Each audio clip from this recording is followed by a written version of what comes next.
We're here at the farm show and we're talking soybean agronomics with Dan Foster from Pride Seeds. Dan, let's talk about this soybean crop right now, where we're at, and some of the issues and considerations growers need to be thinking about as we get ready to get those combines rolling. Okay, thanks, Bern. Yeah, so we've had an interesting season in most of Ontario, from monsoon weather in the deep south to some droughty areas in the northern part of central Ontario. So we're really starting to see some varied planting dates, so you can see that leaf drop really vary throughout the province here. So London West, we've got the leaf drops really happening. What I will say is, in those droughty areas in August where we didn't get much rain, we really seem to have lost that top cluster of beans because of that drought, and maybe a few beans in pod fill here where there was 3 beans set in that pod, but since we've lacked that moisture, we've lost a few beans in there. So go out, scout your fields, kind of get your yield expectations set up. I would say, we're looking at an average crop at best in the majority of Ontario. So good overall, considering the season that bean crop's gone through. As we scout some fields right now, sudden death syndrome down in the southwest has been showing up, and likely in those areas where cyst nematode is really becoming a new thing.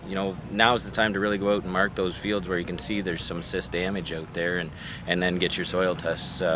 Be ready to soil test going into next fall, so you know if you need to be buying a cyst tolerant soybean. Hey, we've also seen some white mold as well, right? Yeah, so white mold really started to show up the last 2 to 3 weeks in southern Ontario. In eastern Ontario as well, I've seen some pictures of some fields where white mold's showing up. We had some good growth in some areas, and then some perfect weather for white mold with regards to some big canopies that we couldn't get the wind down through to help prevent that, I guess we'll say. So keep an idea on those varieties that really set up some mold for you, and think of some agronomic things next year that you're maybe going to have to look at, with maybe a little lesser seeding rate or a little wider row width that would help you eliminate that issue. We're here at the show. We're joined by Shawn Brenneman from Syngenta, and we're looking at the soybean crop, Shawn, and one of the things a lot of growers are thinking about is disease. Absolutely, Bern. Over the last couple of days at the show, a lot of growers are really excited about the potential that's out in the soybean field this year. But with the cool, kind of wet conditions we've seen, a lot of growers are seeing diseases that typically they haven't seen in the last number of years. We've had a lot of guys talking about powdery mildew, septoria, and really most growers are seeing a lot of white mold out in their fields right now.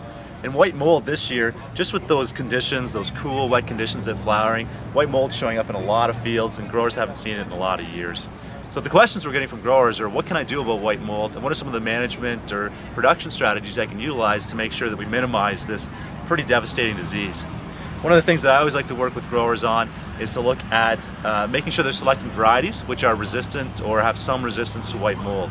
Really early on in the Syngenta portfolio, when we look at varieties within our research program, we actually like to evaluate products for white mold and give those ratings to customers as they start to look at selecting varieties for their field. Another thing growers can do is make sure you've got adequate weed control. A lot of common weeds that are out in the field, such as lamb's quarters, ragweed, velvet leaf, they're all hosts for white mold as well. So if you don't have adequate weed control, a lot of those weeds can actually induce white mold in the field. Another thing we like to look at is row width. If you're actually working with narrow rows, maybe look at going to 20 or 30 inch rows, just allow more air movement through that canopy, allow it to dry out, and then the conditions for white mold aren't as prevalent. And lastly, one of the things we like to look at is populations. That's really a classic way to try to reduce white mold. Really at harvest time, I like to recommend to growers, get out in the field, count your soybean stands. If you're in that 140, 150,000 seeds per acre, plants per acre, you've actually maximized yield. If you plant 200 plus and you go out and you actually do your assessments and you're in that 180, 190, look at maybe cutting back your populations the next year. Seed is a huge investment, and we want to make sure we're maximizing that investment, especially if you have white mold as a concern. So cut back populations if you can, get out, make the assessments in the field, and make sure you're in that 140, 150,000 plants per acre, and then you're going to have the best seed production you can. Any other tips for growers, as I say, as we get close to these combines starting to roll? Yeah, I'd say really at harvest time, it's a great time to assess just what varieties are working well for you, what kind of trash management do you need to do. I like to think of it too, you know, try to get to, especially if you're planting winter wheat, do you want to get that crop off a little earlier, maybe at a little higher moisture than you'd like, but at least you're going to give that wheat crop the best chance for success. Get it in that first couple weeks of October and let it get to that, get it established anyway, so it's going to go in the winter as healthy as it can. So the soybean crop in southwestern Ontario this year is looking really quite good. A lot of yield estimates out there are figuring around an average yield for soybeans this year. A lot of it got in good time. A lot of it in that mid-March time frame. There were some isolated areas where extreme wetness caused them to get in well into June, unfortunately. But those soybeans are coming along. A lot of them were still planted in a respectful maturity, and so they're still going to ripen in good time. One thing we saw this year in a lot of areas was aphids.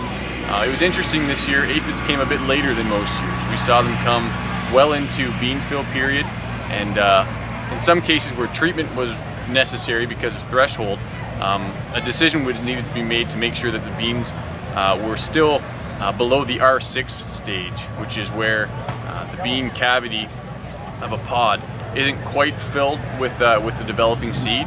So the beans had to be earlier than that to justify going in for aphids this year. So aphids were a struggle. White mold also popped up this year. So white mold is a disease that when the flowers, they drop down and they land on the lower stem of the plant and they rot there. And so moist, cool conditions usually facilitate those conditions. And so white mold did show up this year. It is manageable with some fungicides. Overall, though, the pressure was moderate in most areas, but that was one thing that we had to keep in mind this year.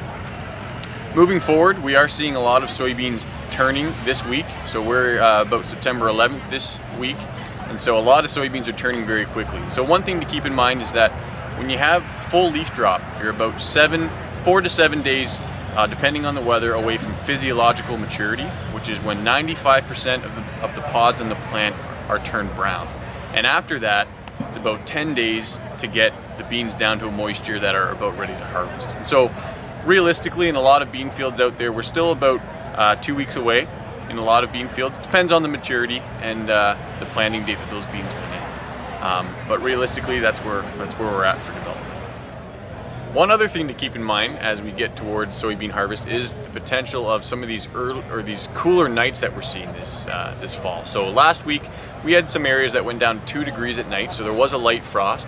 And actually this coming Saturday, there's a potential of having a cooler night again. So the key to keep in mind there is the stage of your beans. If you're anywhere in the brown pod stage, yield loss will be minimal because at that stage the beans are set, and a killing frost wouldn't cause much harm. But realistically, if you're getting into the negatives for temperature, that could be where you could see some impact on pod development. And so if you're still in the R6 stage, you could see some yield loss because of frost. So that's important to keep in mind just on a staging standpoint.